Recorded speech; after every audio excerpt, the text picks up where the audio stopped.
So this is our game of Would You Rather, and let's bring up this graphic. Okay, so would you rather go to Cafe 80s or watch Jaws 19? Oh, brother. I would prefer to watch Jaws 19. Okay, but you would think by then they would know to stay out of the water, right? Yeah, but this looks like a land shark. Oh, land shark. All right, candy girl. Okay. All right. Would you rather always wear Charlie Chaplin's hat or always wear the Groucho Marx mustache? Oh, brother. I've spent days, all day, wearing both of those. You know, when I play Charlie, like I mentioned, I started playing Charlie in 1989, 88, and I started playing Groucho in 89. So it was 88 Charlie and put together Groucho and yeah. So I've been playing them for a long, long time, and I play them all day at the theme parks. And I get to a point where the character kind of takes over. And as Charlie, I get away with murder. I get away with kicking old ladies in the butt, and you know, and or picking up little children by the hair. Although I'm not, you know, I make sure they're holding my arm. So, but it looks like I'm holding them by the hair, and people flip.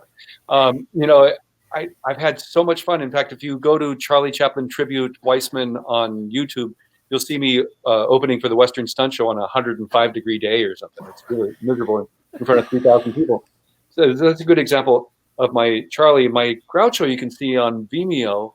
I did a Harrah's New Year's Eve gig 8 years ago or so, and I'm singing for mostly Filipinos who probably don't even know Groucho that well. But I'm singing Lydia the Tattooed Lady and doing all my jokes and everything.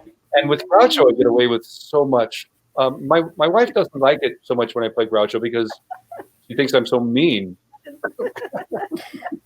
Then you're. Well, are you familiar with the brotherhood? I guess I'll call it between Alice Cooper and Groucho Marx. Yeah, they were good friends. Yeah, I think that's so cool. And then, you know, I through the years have been very fortunate. I got to meet Groucho's nephew, you know, Robert Marx, Zeppo's son, and Bill Marx, Harpo's son, and you know, I got kind of the stamp of approval. They loved my Groucho, which was really lovely, and then you know, playing Stan Laurel, I became friends with Lois Laurel and the late Lois Laurel and her late husband Tony Haas, and they gave me the stamp of approval, and I'd go to the international conventions representing Stanley, and was even with Hal Roach at his centennial playing Stan. And anyway, it's been very rewarding for me. Before I fell into that work, I knew of Laurel and Hardy and Charlie Chaplin and Groucho Marx, but I didn't necessarily appreciate them like I do now because I had to dive into their work. And then now I'm like nuts over their work. And then others like Lapino Lane or Charlie Chase, you know, people that who are incredibly wonderful talents who have been a good deal forgotten by the masses. Awesome. I also want to mention I was watching one of your YouTube videos where it was the Three Stooges. That one was fabulous too. Yes, I not that long ago, probably, well, maybe around 2000 or so, started playing Larry Fine, and it's amazing that fan base is super strong. When I perform in front of the fans, I know I'm going to be heavily scrutinized, so you got to get it right. And you know, I have sort of the bald cap and the hair out to here, and I don't know if I sent it to you. I have a shot of me with my Stooges team up here in Northern California, bringing Iggy Pop's 60th birthday cake out to him backstage at the Warfield. Oh. And, you know, Iggy was high from his performance. He was so amazing at 60 years old, you know, crowd surfing and doing his Stooges show. And he comes off, you know, high from the show and sweaty. And we've got the cake singing happy birthday. And he goes, "Oh, look, it's clowns." And I say, "We're Stooges, you idiot." You know, as Larry, and he goes, "Oh yeah," and then I got to spend a good half hour chatting with Iggy in his dressing room. It was magic for me because I'm a big fan of. I was a DJ or still DJ once in a while, and love good music, which Iggy has given us plenty.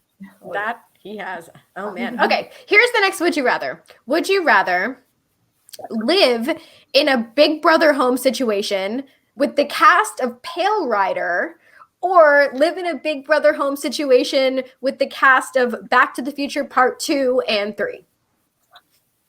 Can you point of order explain Big Brother situation? So a Big Brother situation is you live in a house where there's cameras. They're just kind of watching you. It's like a reality TV situation, and each week you have to vote someone out of the house. Ooh, that's a tough one. Pale Rider, we got snowed in by a blizzard during that shoot on location on per diem, and people like their late great Chris Penn, kind of went off his nut at one point, and Clint had to bail him out. Michael Moriarty quit the film at one point because he broke fingers that shouldn't have gotten broken, and Carrie Snodgrass almost quit a few times. And that was a wonderful, wonderful cast to play with. But and I think I would probably go more Big Brother with the Back to the Future cast because they seem a little more, I want to say tame or not. I don't know. I love both casts, and you got me on. Fair enough. Good. Yeah, you can't vote out Clint Eastwood. Like you just like he's. So we talk about catering. Clint fired the caterer. I remember early into the shoot out there in Idaho on the mountaintop, and the next day I had just flown my ex-wife in to visit while we were shooting, and a blizzard hit us while we were shooting with a new caterer on top of this mountaintop. And it was just Clint, my ex-wife, and I having lunch together. And the new caterer was serving steak and lobster in the middle of this blizzard. Sounds delicious. That was good catering on that. Oh, I believe. All right. Let's do our next one. All right. Ooh. Would you rather have to improv opposite Dan Aykroyd or improv opposite Steve Martin? Oh, brother. Oh, man. We try not to make them easy. I think I would probably want to opposite Dan Aykroyd because Steve likes to drive. I think Steve likes to win in improv. Yeah. And Aykroyd doesn't need to win. And when no one's trying to win, it goes a lot farther and has better story. Ooh, that's a good point. Ooh, yeah. Unfortunately, we didn't get into all of the improv stuff as much as we would have wanted to. We'll have to do a part 2. Oh, yeah.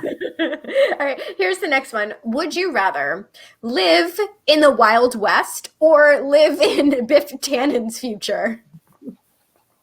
Okay. I'd take the Wild West on that one. I don't blame you. Yeah, definitely. Yeah. Okay.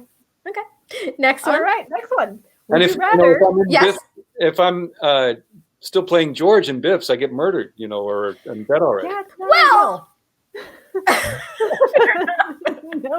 it's not ideal. All right, our next one. Would you rather swim with sharks or go skydiving? Can I skydive with a shark? That's Jaws 20. Mm-hmm. I think it's going to be skydiving.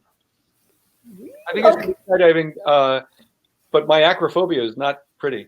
And even if I'm in a cage around the sharks, it's still gonna. It's got to no.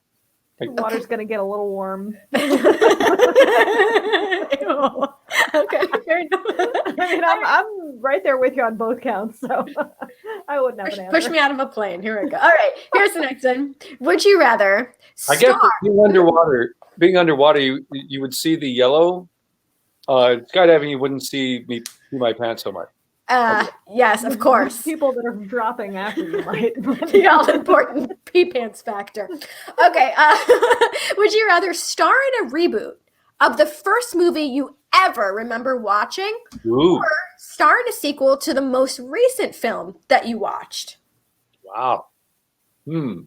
Probably the reboot, because I want to say when I saw the Seven Faces of Dr. Lau, I was really impressed with what Tony Randall did in it, playing all those roles, and it freaked my shit out. I remember having nightmares over it, but I wouldn't mind the challenge of playing all those multiple roles in that. That was so. If you haven't seen it, it's quite wonderful. The last film I saw was a Sir Derek Jacobi in The Fool, which is a period piece, which I love as well. But I kind of do that at the Dickens Fair when we're not in a pandemic. Mm-hmm. Playing Victorian characters. Love that. All right, I think this is our last one. All right. Would you rather have a time traveling DeLorean or have a time traveling train? Oh boy. Probably the time traveling train. All my DeLorean owner friends are probably going to be pissed at me, but the train has got hopefully a dining car, more room to move. I'm a little claustrophobic. You saw that picture of me in the DeLorean monster truck. I was able to handle that, and I can handle a DeLorean if I'm driving. I found out a friend who owns one finally got me behind the wheel of one, and I was okay. Otherwise, I feel claustrophobic when that wing comes down. I'm like, hey, I gotta go. So the train, and then maybe we'll get some good catering, some steak and lobster. Yeah, like Clint. That's a good point. If you have me back on, I'll talk about Twilight Zone movie and how my claustrophobic. How my claustrophobia was developed there, in addition to some other things from cat scratch fever. Oh, good. All right. I mean, we would love to have you back. I mean, we just hit an hour. This, of course, flew by. We barely scratched the surface.